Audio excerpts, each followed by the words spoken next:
Dear friends, तो मैं हूं आरती संस्कृति आईएएस यूट्यूब चैनल पे आप सभी का स्वागत है। मैं हाजिर हूं एक नए विषय को लेकर के। आज हम चर्चा करने वाले हैं भारत का जो परमाणु त्रिस्तरीय ऊर्जा कार्यक्रम है, आखिरकार वो कितना सफल रहा है। क्योंकि अभी हाल ही में जो है इस पर जो है राजनीतिक चर्चा का विषय बन गया है, क्योंकि सवाल पूछे जा रहे हैं कि आपने जो ये 2047 तक बोला है कि हम जो है काफ़ी हद तक जो है सोलर मतलब एक तरीके से परमाणु एनर्जी से जो है इस्तेमाल करके इलेक्ट्रिसिटी जनरेट करेंगे, और हमारा जो परमाणु कार्यक्रम है वो कितना प्रगति कर रहा है। क्योंकि हमने बहुत समय पहले जो है इसको स्टार्ट कर दिया था, लेकिन अभी भी हम दूसरे और तीसरे चरण में अटके हुए हैं। तो ये कैसे हम पूरा करने वाले हैं और 2047 तक, इस पर जो है लगातार प्रश्न पूछे जाए। तो इस आर्टिकल के माध्यम से पहले हम पढ़ेंगे परमाणु ऊर्जा कैसे वगैरह बनती है, कौन कौन से रिएक्टर्स होते हैं। उसके अलावा लास्ट में हम पढ़ेंगे कि हमारे यहाँ पर कौन कौन से यहाँ पर जो है त्रिस्तरीय बोले गए हैं, तो तीन हमारे तीन स्तर हैं जो उनके बारे में पढ़ेंगे। और लास्ट में हम यहाँ पर देखने वाले हैं कि राजनीतिक बहस का मुद्दा ये क्यों बन रहा है। ओके, आई होप समझ में आ गया हो क्या क्या पढ़ने वाले हैं। पहले हम बात करते हैं चर्चा में क्यों आया है। ये चर्चा में इसलिए आया है क्योंकि जो है संसद में जो है जयराम जो है रमेश, ये कांग्रेस के, इन्होंने सवाल उठाया सरकार से कि जो आप जो कार्यक्रम चला रहे हो परमाणु ऊर्जा संबंधित, वो कब कंप्लीट होगा। देखो उन्होंने क्या बोला है, विशेष रूप से पूछा गया है कि दूसरे और तीसरे चरण में अब तक क्या ठोस उपलब्धि हमने हासिल कर ली है। ठीक है, जब भी हम कोई काम स्टार्ट करते हैं तो स्टार्टिंग में हमारे अंदर बहुत एनर्जी होती है, तो हमने पहला चरण तो बेहतर तरीके से कंप्लीट कर लिया, लेकिन दूसरे और तीसरे चरण में हमने क्या उपलब्धि हासिल की है, ये इन्होंने पूछा है। इसका मतलब ये है कि हम भले ही जो है लोगों को भटका लें या जो है बहुत सारे मुद्दे आसपास चलते रहते हैं और हम ये सोचे कि परमाणु ऊर्जा के बारे में कौन सोचेगा, तो इस आर्टिकल के माध्यम से हमें समझ में आ रहा है कि बहुत सारे लोग ऐसे हैं जो अभी ध्यान दे रहे हैं कि हमारी परमाणु ऊर्जा वाली जो भी नीति सरकार ने बनाई है वो जो है इस चरण पर, दूसरे और तीसरे चरण पर क्यों अटकी हुई है। क्या थोरियम आधारित ऊर्जा उत्पादन पर कोई वास्तविक प्रगति हुई है, ये पूछा गया है।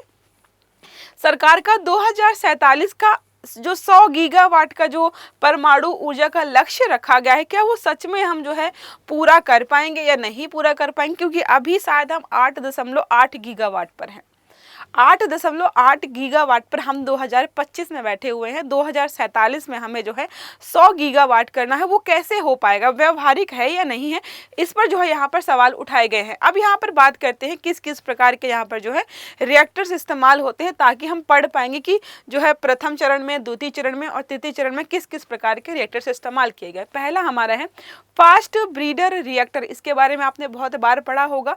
2024 में ही, पिछले साल ही जो है कलपक्कम तमिलनाडु में जो है इसकी शुरुआत हुई है। 20 सालों से जो है काम चल रहा था, फाइनल बनकर तैयार हुआ है, ये याद रखना है। ठीक है, भारत का पहला जो है फास्ट ब्रीडर रिएक्टर होने वाला है, मील का पत्थर है, क्योंकि ये दूसरे चरण की शुरुआत है।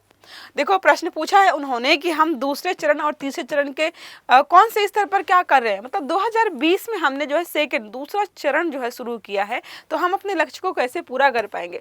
अब जो है स्मॉल जो है यहाँ पर बात करें एसएमआर योजना के लिए बजटीय आवंटन की बात करें तो 2025 में 20,000 करोड़ का प्रावधान किया गया है कि हम जो है एसएमआर लगाएंगे। यहाँ पर जो छोटे मॉड्यूलर होते हैं, छोटे मॉड्यूलर रिएक्टर्स की एक तरीके से खासियत ये होती है कि आप जो है इनको फैक्ट्री में बना सकते हो और आराम से इनको लगा सकते हो, बहुत महंगे भी नहीं होते हैं और जो है एक ही स्थान से दूसरी जगह ले जाने में इजी भी होते हैं। स्थापना के लिए किया गया, ऐसा हमारे भविष्य में द्रुत ऊर्जा विस्तार में जो है सहायक होने वाले हैं। तो ये सारी चीज़ें हैं। विवाद की बात करें कि विवाद क्यों हो रहा है इस योजना को लेकर के, तो पहला है कार्यक्रम की धीमी गति। हमने जो है 1950 के दशक में जो है त्रिस्तरीय परमाणु कार्यक्रम को लेकर के बात की थी, तब से हम कर रहे हैं। अगर हम बात करें तो 75 ईयर्स हो गए हैं और 75 ईयर्स में सफलतापूर्वक हमने पहला चरण कंप्लीट किया है। दूसरे चरण की शुरुआत तो हमने पिछले साल की है। मतलब एक चरण को पूरा करने में आप 75 ईयर्स लोगे, तो 2 और 3 चरण जो है हमारे, उनको आप कैसे पूरा करने वाले हो। तो इसकी कार्यक्रम की जो है धीमी गति पर जो है यहाँ पर सवाल उठाए जा रहे हैं। अब तीसरे की बात करें, तीसरा चरण हमारा थोरियम आधारित रिएक्टर होने वाला है कि व्यवसायिक शुरुआत अब तक आप कर नहीं पाए हो, जो कि जो है यहाँ पे संसद में पूछा भी गया था। विशेषज्ञों का यह मानना भी है कि थोरियम आधारित ऊर्जा उत्पादन को लेकर नीति, अनुसंधान और निवेश में निरंतरता नहीं रही है। सरकार ने वादे किए हैं, सरकार ने बातें की हैं, लेकिन यहाँ पर ना ही जो है इसको इसको उत्पादन को लेकर बातचीत की है कंटिन्यूअसली, और ना ही जो है यहाँ पर अनुसंधान और निवेश भी नहीं है। ये बहुत महंगी तकनीकी है, इस पर जो है बहुत अच्छे खासे पैसे की आवश्यकता है, तो यहाँ पर निवेश और अनुसंधान की कमी देखी गई है। अब यहाँ पर बात करते हैं 2047 का जो हमारा महत्वाकांक्षी लक्ष्य है कि जो है हम जो है 100 गीगावाट जो है एनर्जी जो है बिजली उत्पादित करेंगे, किसके माध्यम से, हमारा परमाणु ऊर्जा के माध्यम से। इस पर जो है यहाँ पर सवाल खड़ा हो रहा है, क्योंकि सॉरी मैंने 8.8 बोल दिया था, शायद 8.18 गीगावाट जो है अभी हमारी क्षमता इतनी ही है, और लक्ष्य देखो हमारा इतना है, तो ये इम्पॉसिबल सा लग रहा है कि इतने कम समय में जो है हम इसको कैसे पूरा करने वाले हैं। अब नेक्स्ट अगर हम बात करें थोरियम तकनीकी का परीक्षण स्तर पर ही रह जाना, मैंने क्या बताया आपको, थोरियम स्तर से जो हम ऊर्जा उत्पादन करने की बात कर रहे हैं वो अभी आगे ही नहीं बढ़ा है, सिर्फ और सिर्फ परीक्षण स्तर पर ही रह गया है। थोरियम को ऊर्जा उत्पादन में बदलने के लिए जिन रिएक्टर्स जैसे AHWR जो है, फिर क्या है मोल्टेन सॉल्ट रिएक्टर्स की जरूरत होती है, वे अभी प्रयोगशाला या डिजाइन स्तर तक ही सीमित है। मतलब प्रयोगशाला में बन रहे हैं या फिर जो है या प्रयोगशाला में रखे हैं प्रयोग वगैरह के लिए, या फिर जो है यहाँ पर कहाँ पर है डिजाइन वगैरह बन चुका है लेकिन बनाए नहीं गए हैं। जब व्यापार के लिए या बनाकर जो है मार्केट में आप लाएंगे नहीं, तो इसका उपयोग करके हम जो है एनर्जी जनरेट कैसे कर पाएंगे, ये सवाल उठाया जा रहा है। नेक्स्ट हमारा है राजनीतिक जवाबदेही और पारदर्शिता का सवाल। अब जो है राजनीति में जो है बहुत सारे लोग पूछ रहे हैं कि आपका ये प्रोग्राम कितना सफल हुआ है, आप जो है कितना इसके माध्यम से जो है एनर्जी जनरेट करने वाले हैं। इस पर जो है अभी तक कोई भी साफ तौर पर जो है सवालों के जवाब नहीं आए हैं।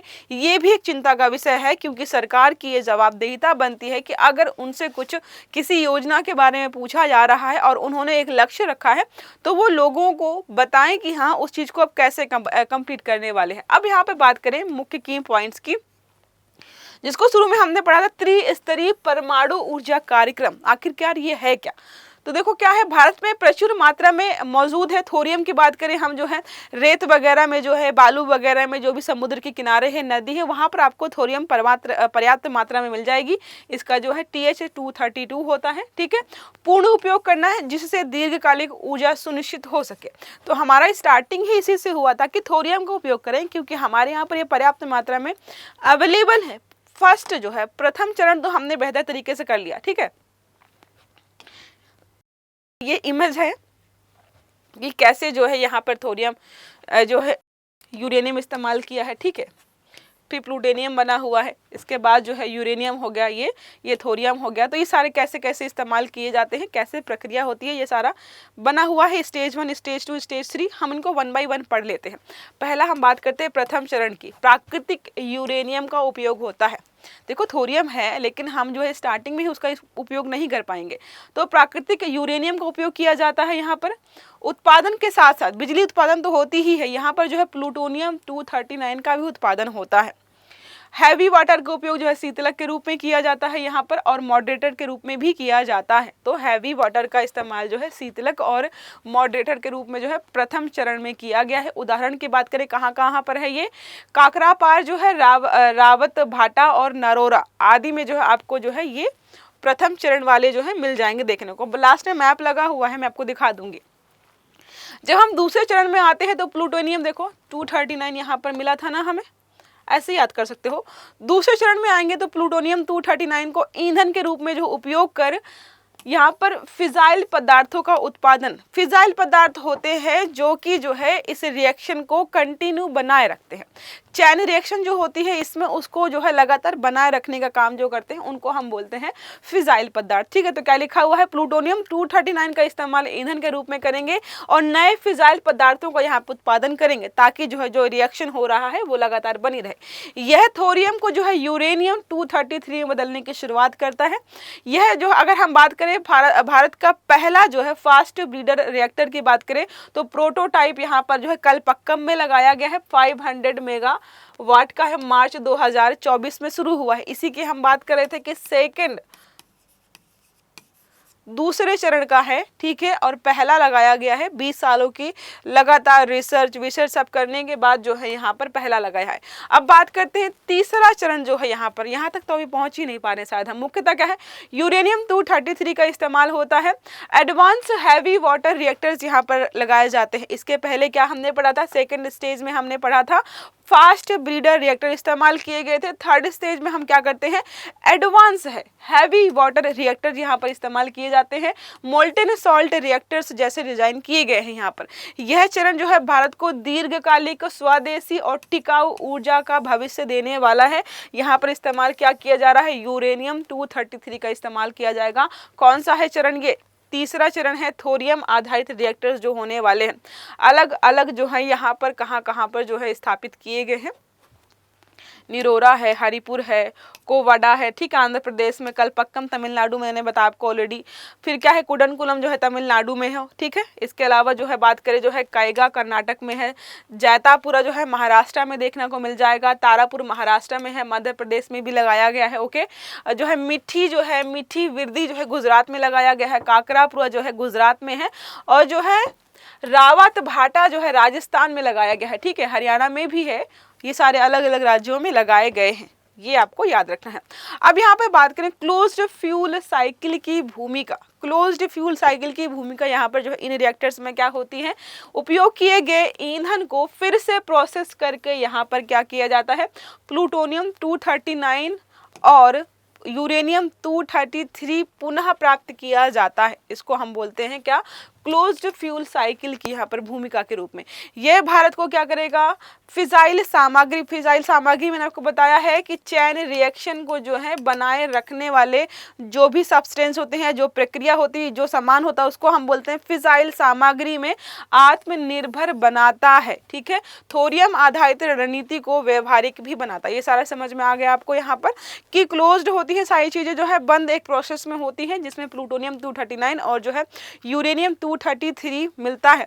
अब कोई चीज हम बना रहे हैं, अगर बीच में ही रुक जाएगी तो नया जो पदार्थ हमें मिल रहा है वो मिलेगा ही नहीं। उसके लिए जरूरी होता है कि हमारी फिजाइल सामग्री है कंटिन्यू बनी रहे, ताकि जो भी रिएक्शन है वो लगातार होती रहे, कहीं पर भी बाधित ना हो। अब यहाँ पर बात करें जो है SMR की, जिसमें सरकार ने 20,000 करोड़ रुपए जो है अलॉट किए हैं और हम चाहते हैं कि इनको जो है लगाया जाए। 5 लगाने की बात की गई है, आपको याद रखना है, ठीक है। इनकी क्षमता जो है 3 से जो है 300 मेगावाट तक होती है, ओके। फैक्ट्री में बन सकते हैं, कम लागत होती है, लचीले है, तेज निर्माण हो सकता है इनका। रिमोट क्षेत्र में स्थापित किए जा सकते हैं क्योंकि आकार छोटा है इनका, तो हम अगर कहीं ऐसे इलाके में लगाना चाहें जो बहुत दूर दराज का इलाका, वहां पर भी पॉसिबल है। 2033 तक हमने बात की, कम से कम हम जो है 5 SMR स्थापित करेंगे।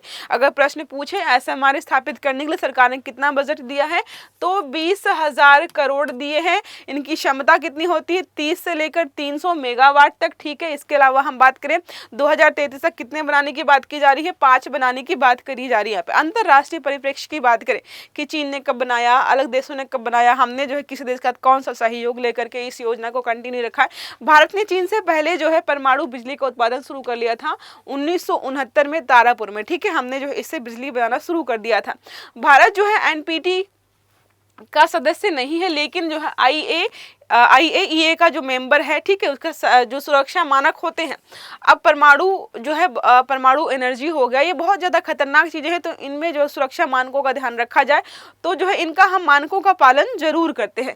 भारत ने 2008 में जो है अमेरिका से न्यूक्लियर डील साइन की थी, जिससे व्यापारिक परमाणु रिएक्टर्स का रास्ता जो खुला था। तो अगर आपसे पूछे कि भारत ने परमाणु डील किसका साइन की थी, अमेरिका के साथ कब की थी, 2008 में की थी। अब आगे की राह क्या है, अब सवाल उठाए जा रहे हैं कि ऐसे नहीं वैसे नहीं, जो है योजना ठीक से काम नहीं करते। पहला है कि आपको क्या करना है, नीति निरंतरता मतलब कंटिन्यूटी बनाए रखनी है, और संस्थागत समर्थन जरूरी है, ताकि अलग अलग संस्था आकर के समर्थन करें इस चीज का। और यहाँ पर एक चीज और है कि रिसर्च एंड डेवलपमेंट में हमें निवेश की आवश्यकता है, ताकि जो है चीजों को और बेहतर तरीके से और तेजी से हम आगे बढ़ा पाए। प्रौद्योगिकी हस्तांतरण और घरेलू निर्माण की आवश्यकता है। सार्वजनिक जागरूकता और पारदर्शिता की आवश्यकता है। पारदर्शिता की बहुत आवश्यकता है, क्योंकि बहुत सारे लोगों ने बोला है कि सरकार से कुछ पूछो तो हमें जवाब नहीं मिल रहा है। सुरक्षा और पर्यावरणीय मानकों का सख्ती से पालन होना चाहिए, क्योंकि ये बहुत खतरनाक चीज़ है। बिजली एनर्जी का उत्पादन तो करेगी, लेकिन अगर आपने सुरक्षा मानकों का पालन नहीं किया तो कल को जो है हमारे पर्यावरण के लिए और मानव जाति के लिए बहुत खतरनाक हो सकता है। तो ये हमारा रहा कि फ्यूचर में हम क्या क्या सुधार करके इस चीज़ को बेहतर कर पाएंगे। प्रश्न हमारा यहाँ पर पूछा है, भारत के त्रिस्तरीय परमाणु ऊर्जा कार्यक्रम का मुख्य उद्देश्य क्या था? यूरेनियम 238 का व्यावसायिक उपयोग करना, या फिर जो है थोरियम भंडार का पूर्ण दोहन करना। विकल्प सी है परमाणु हथियार निर्माण में आत्मनिर्भरता। विकल्प 4 हमारा है एशिया में पहला परमाणु रिएक्टर बनाना। तो पिछले वाले आर्टिकल को मैंने पढ़ा दिया है अच्छे से, आई होप समझ में आया होगा, और उसी का कंक्लूजन निकाल करके आप इस प्रश्न का सही उत्तर जो है दे पाएंगे। कमेंट बॉक्स में जो है प्रश्न का सही उत्तर जरूर दीजिएगा। आई होप ये क्लास आपके लिए मददगार रही होगी, समझ में भी आई होगी। तो वीडियो अगर अच्छा लगा है तो लाइक जरूर करिएगा, चैनल को सब्सक्राइब करना मत भूलिएगा, बेल आइकन दबाइएगा ताकि जितने भी हमारे वीडियोज़ हैं वो सारे आपको समय पर मिलते रहें। अच्छे से पढ़िएगा। Have a good day. Thank you.